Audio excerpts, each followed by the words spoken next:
Imaginez un instant. Un Grec qui règne sur l'Égypte après qu'Alexandre le Grand soit passé et qui, au lieu de savourer sa victoire, se retrouve en pleine guerre civile contre sa propre famille.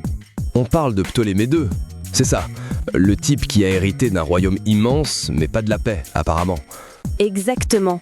Ptolémée II Philadelphe, un nom qui veut dire qui aime sa sœur, mais qui aurait dû s'appeler qui se bat contre ses frères.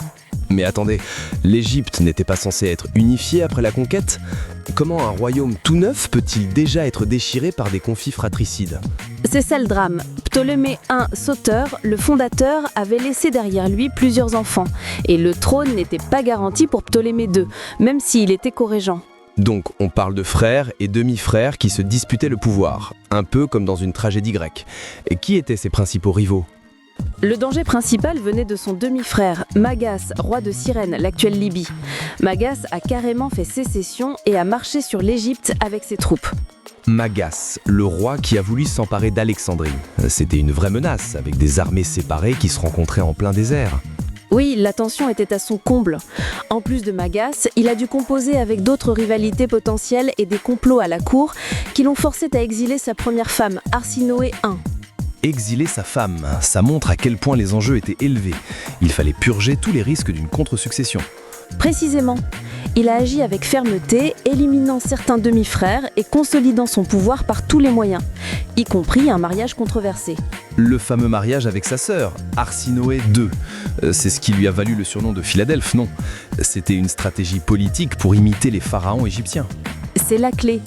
En épousant sa sœur, il a légitimé sa lignée aux yeux des Égyptiens, se positionnant comme les nouvelles incarnations d'Osiris et Isis, tout en neutralisant toute ambition de sa part. C'est une manipulation politique de génie, mêlant la tradition grecque et égyptienne. Mais concrètement, comment a-t-il géré l'invasion de Magas? Le destin l'a aidé. Magas a dû faire face à des troubles chez lui en Cyrénaïque, puis une rébellion de ses mercenaires galates a affaibli son armée. Des mercenaires galates. C'est incroyable mélange de cultures dans cette guerre civile. Des Gaulois qui se battent au milieu de l'Égypte. La chance a tourné. Ptolémée a aussi utilisé des troupes égyptiennes pour contrer les mercenaires de Magas.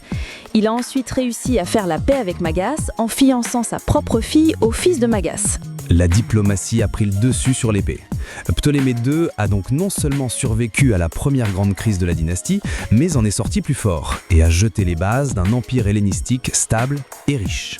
Il a réussi à unifier le pays, a fait d'Alexandrie le centre intellectuel du monde et a régné pendant des décennies, ouvrant l'âge d'or des Ptolémies. C'était un homme politique plus qu'un guerrier, mais avec une poigne de fer.